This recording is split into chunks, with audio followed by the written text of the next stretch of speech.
Most people think a difficult childhood only leaves emotional scars, but something quieter happens too. It trains you in the wrong skills.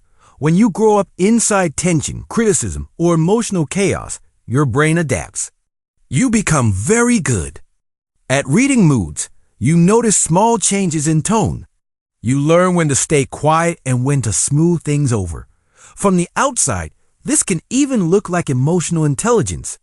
You seem perceptive, careful, mature for your age, but there's a hidden cost, because while you were learning how to manage other people, no one was teaching you how to build your own life. No one showed you how to prioritize your needs.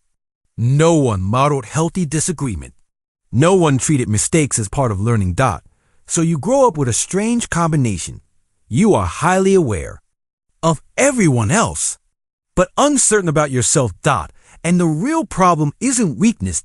It's that you were trained for survival, not for stability. And if you don't notice this pattern, something subtle happens in adulthood. You keep using survival skills in places where life actually requires life skills, and that mismatch quietly shapes your entire future. It usually doesn't look dramatic from the outside. Your day starts normally. You open your laptop. Maybe you plan to work, study, or move your life forward. But then something small happens.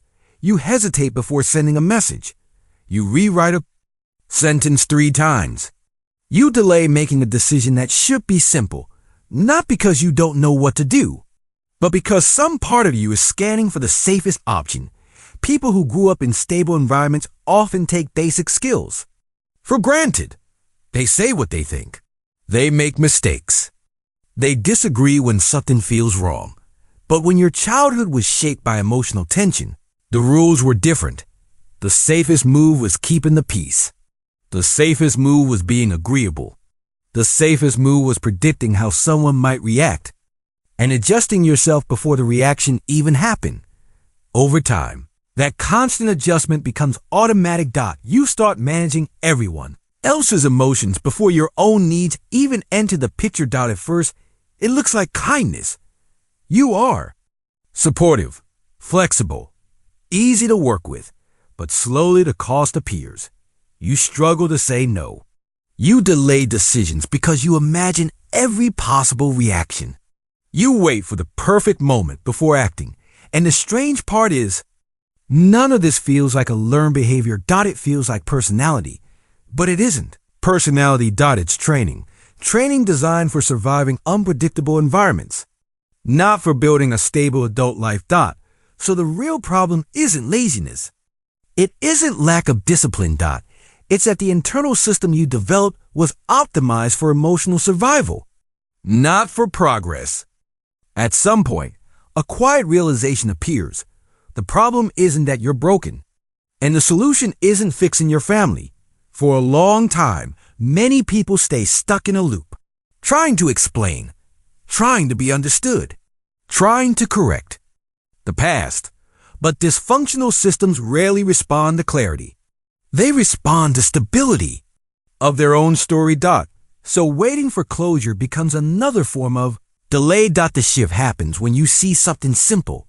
Your childhood trained you in survival skills, but adulthood runs on a different set of skills entirely. Life rewards things like clear boundaries, imperfect action, direct communication, healthy disagreement.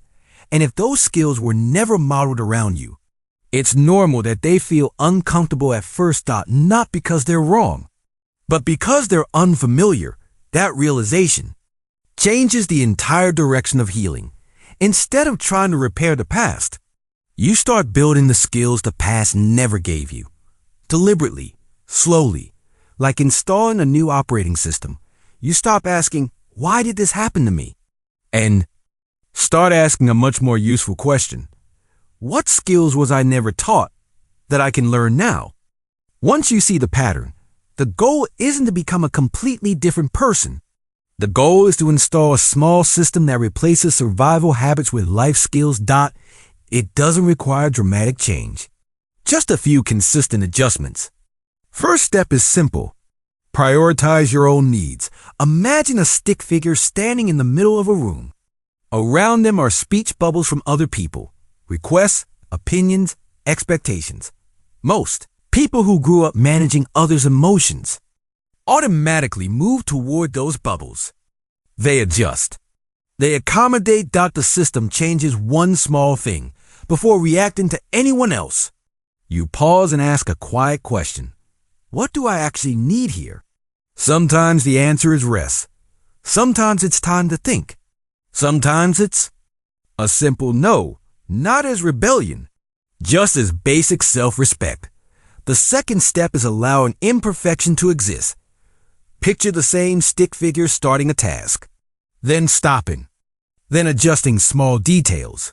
Again and again, this is what perfection training looks like. But progress works differently. Instead of waiting for the perfect attempt, the system encourages early movement. Start before you feel fully ready. Test. Small actions. Adjust while moving. Momentum teaches faster than preparation ever will. The third step is practicing calm disagreement. In many toxic environments, disagreement meant danger. So the nervous system learned to avoid it completely. But in healthy systems, disagreement is simply information. The stick figure stands across from another figure. They speak one clear sentence. I see it differently. No shouting. No long explanation. Just clarity. At first, it feels uncomfortable. But like any skill, repetition makes it normal. Prioritize your needs. Allow imperfection. Practice calm disagreement. 3 small adjustments.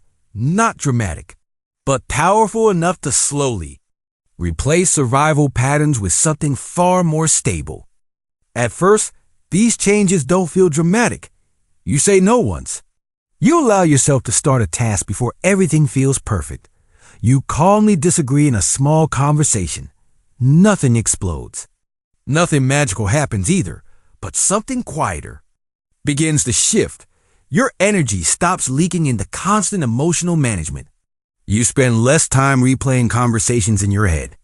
Decisions become a little clearer. Over weeks and months, the difference compounds.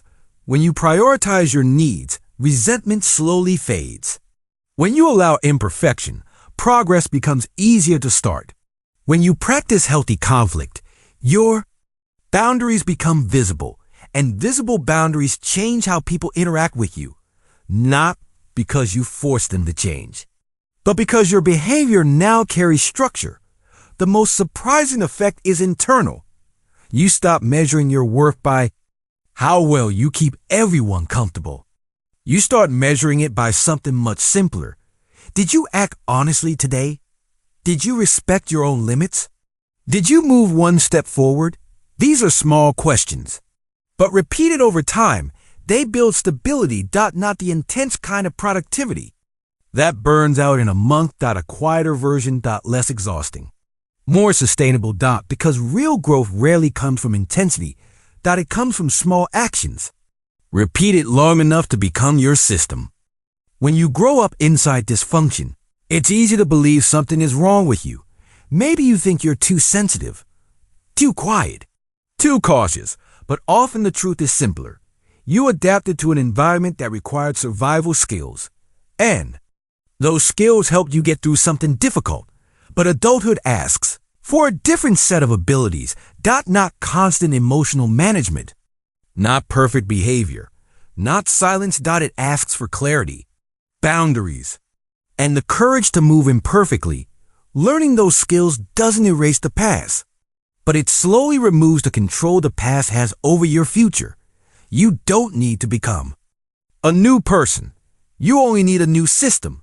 And sometimes, that small shift is enough to change the direction of an entire life. If you've ever recognized yourself in this pattern, comment system below. And if you want to keep building calm, sustainable productivity, consider subscribing. Each week, we redesign one small part of life, so progress becomes easier to repeat.